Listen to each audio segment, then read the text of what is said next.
Hello friends, आज हम जानेंगे सिंधु घाटी सभ्यता के एक प्रमुख स्थल जिसका नाम है लोथल। मित्रों, लोथल के बारे में हम आज विस्तार से जानेंगे। और लोथल जो हमारा जो क्षेत्र है सिंधु घाटी सभ्यता का, उसमें हम इसके लोथल के जो दो अक्षर है, ये जो पीछे वाले दो अक्षर है, इन दो अक्षरों से हम पूरा जो लोथल हमारा जो सिंधु घाटी सभ्यता का स्थल है इसको याद करेंगे। मित्रों, लोथल के बारे में विस्तार से बताने से पहले मेरी आपसे रिक्वेस्ट रहेगी कि चैनल को लाइक, सब्सक्राइब और शेयर जरूर करें। तो मित्रों, जानते हैं लोथल के बारे में। मित्रों, आप सभी जानते हैं कि लोथल जो है वो सिंधु घाटी सभ्यता का एक प्रमुख बंदरगाह था। और मित्रों, सिंधु घाटी सभ्यता की जो सबसे बड़ी इमारत है वो है लोथल का गोदीवाड़ा। गोदीवाड़ा यानी कि डाक यार्ड, गोदीवाड़ा भी कहते हैं इसको, डाक यार्ड भी कहते हैं। ये जो बंदरगाह था मित्रों, इसको सिंधु घाटी सभ्यता की सबसे बड़ी इमारत कहा जाता है। और सिंधु घाटी सभ्यता की दूसरी जो सबसे बड़ी इमारत है वो है मित्रों हड़प्पा का अन्नागार। मित्रों, अन्नागार के बारे में मैंने हड़प्पा वाली वीडियो में आपको बताया। अब हम जानेंगे लोथल के बारे में। मित्रों, लोथल में हमें दो शब्द याद रखने हैं, थल, लो थल, लो थल। तो मित्रों, यहाँ पर थल का जो अर्थ है वो होता है जमीन। जमीन या जिसे कहते हैं मित्रों धरती या जमीन या पृथ्वी, कुछ भी हम कहते हैं। तो मित्रों, थल का अर्थ हुआ जमीन। और व्यक्ति जब जन्म से पैदा होता है तो मित्रों अपने जितने भी कार्य हैं वो सभी किस पर करता है, जमीन पर करता है। तो मित्रों, लोथल से हमें याद रखना होगा कि लोथल में एक व्यक्ति जिनका नाम था S.R. राव। S.R. राव।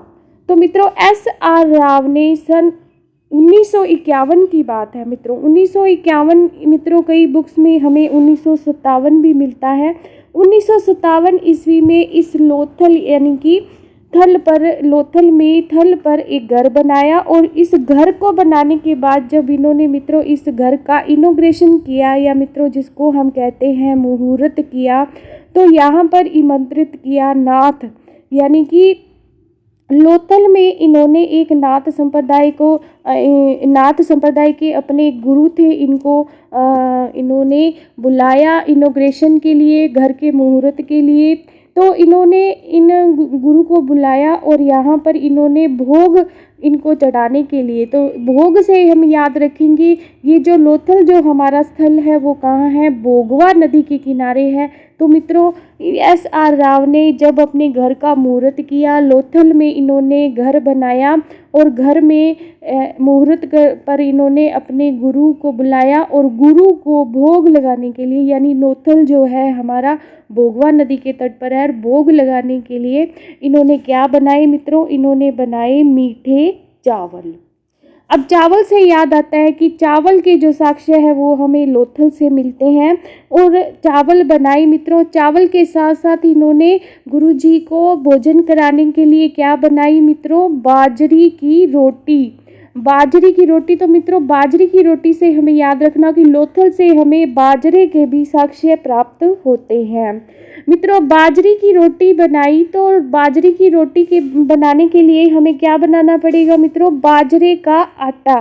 तो बाजरे का आटा हम किससे बनाएंगे, तो आटा बनाने के लिए जिस यंत्र का इस्तेमाल होता है मित्रों, चक्की का इस्तेमाल होता है। और चक्की के कितने पार्ट होते हैं, 2 पार्ट होते हैं। तो यहाँ पे हमें लोथल से चक्की के 2 पार्ट की भी अवशेष हमें प्राप्त होते हैं। चक्की के 2 पार्ट, उनके अवशेष जो है हमें लोथल से प्राप्त होते हैं।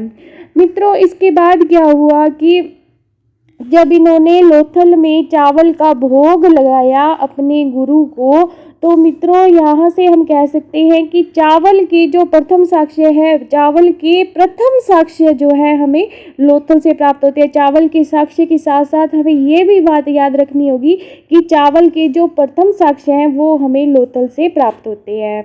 मित्रों, यहाँ पर जो व्यक्ति जिन्होंने S.R. राव ने यहाँ पर जो अपना घर बनाया, तो ये क्या करते थे, घर भी बनाया, घर का मुहूर्त कर लिया। अब मित्रों, ये अपनी आजीविका चलाने के लिए व्यापार करते हैं। और यहाँ पर व्यापार किसके साथ करते हैं मित्रों, दक्षिणी पूर्वी एशियाई देशों के साथ ये अपना क्या करते हैं, व्यापार करते हैं। तो मित्रों दक्षिणी पूर्वी एशिया जो देश थे उनके साथ लोथल के गोदीवाड़ा यानी कि लोथल के बंदरगाह से व्यापार होता था। मित्रों व्यापार होता था, व्यापार किसके द्वारा होता था? नाव के द्वारा होता था।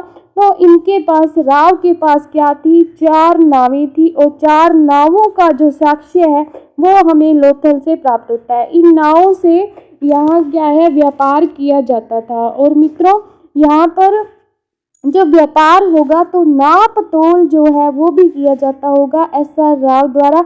जो चीज़ें दक्षिणी पूर्वी एशियाई देशों में भेजी जाती थी तो उनका माप तोल भी किया जाता था, उनको नापा भी जाता था, तोला भी जाता। तो यहाँ बाट व माप उपकरण मिले हैं। बाट मिले हैं मित्रों पाषाण के, और इसके साथ हाथी दांत का एक पैमाना भी हमें लोथल से प्राप्त होता है, जिससे नाप कर या जिससे तोल कर जो चीज़ें हैं वो दक्षिणी पूर्वी एशियाओं के देशों के साथ व्यापार में काम ली जाती थी।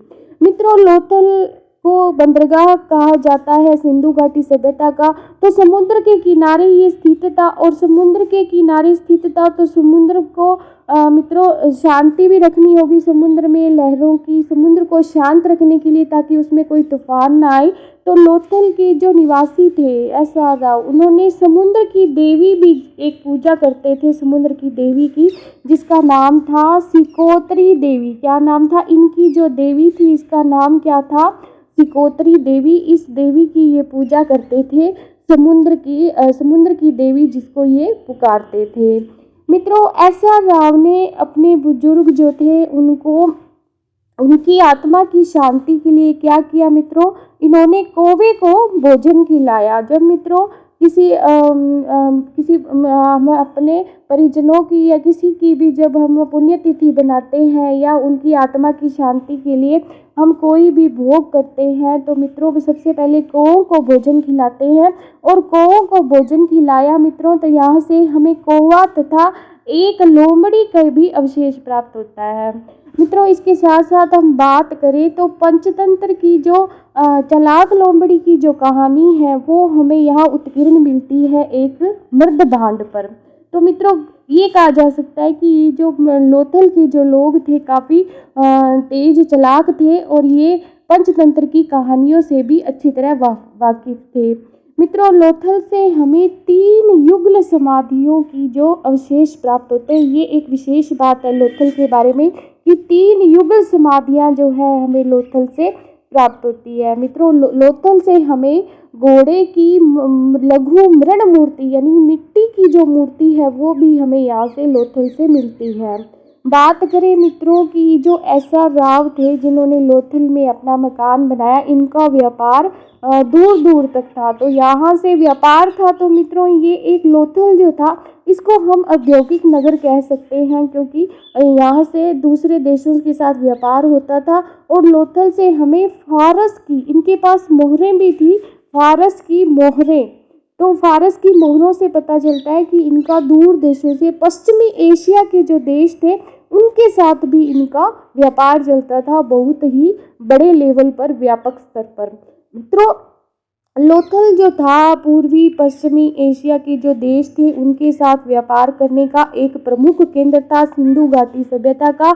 और मित्रों लोथल से हमें ये भी बात पता चलती है कि यहाँ का जो नगर टीला कहो या निचला टीला, नगर टीला या ऊंचा जो टीला था जिसमें प्रशासक वर्ग निवास करता था, ये मित्रों दोनों ही जो नगर टीला और उचला जो टीला था दोनों ही एक ही रक्षा प्राचीर से घिरे हुए थे लोथल नगर में। मित्रों लोथल में हमें नावों के साक्ष्य मिलते हैं, इसके साथ साथ लोथल से हमें अग्निकुंड के साक्ष्य भी मिलते हैं। मित्रों अग्निकुंड के साक्ष्य हमें सिंधु घाटी सभ्यता के और कौन से स्थल से मिलते हैं? तो मित्रों कालीबंगा से भी हमें अग्निकुंड के साक्ष्य प्राप्त होते हैं। मित्रों वृत्ताकार चक्की के 2 पार्ट जिनके बारे में आपको बता चुकी हूँ कि बाजरे की रोटी बनाई भोग लगाने के लिए, और भोग जब बाजरे की रोटी का लगाया तो आटा पीसने के लिए चक्की, तो चक्की के 2 पार्ट वृत्ताकार भी हमें लोथल से प्राप्त होते हैं। मित्रों लोथल के बारे में एक विशेष बात कि यहाँ जो मकान मिले हैं। इन मकानों के जो दरवाजे हैं, मकानों के दरवाजे जो है गलियों में न खुलकर, एक दूसरे के आमने सामने न खुलकर ये मुख्य सड़क पर खुलते थे। तो ये एक मेन बात है, मेन फैक्ट है लोथल का कि पूरी सिंधु घाटी सभ्यता में मकानों के जो दरवाजे हैं वो गलियों में खुलते हैं, जबकि लोथल में मकानों के दरवाजे जो हैं वो मुख्य सड़क पर खुलते हैं। मित्रों, लोथल के बारे में हम और अधिक जाने तो लोथल जो है वो अहमदाबाद, गुजरात के अहमदाबाद में स्थित है और भोगवा नदी के तट पर स्थित है। मित्रों, भोग से हम याद रखेंगे कि भोगवा नदी के तट पर ये लोथल जो है हमारा स्थित है। मित्रों, लोथल जो है मित्रों काफ़ी इम्पोर्टेंट है हमारे लिए, भोगवा नदी के तट पर और खंबात की खाड़ी में स्थित है। 1957 में मित्रों लोथल की खोज की गई, किसके द्वारा? SR राव के द्वारा। धन्यवाद मित्रों, लोथल के बारे में इतना ही। Please like, subscribe and share this video.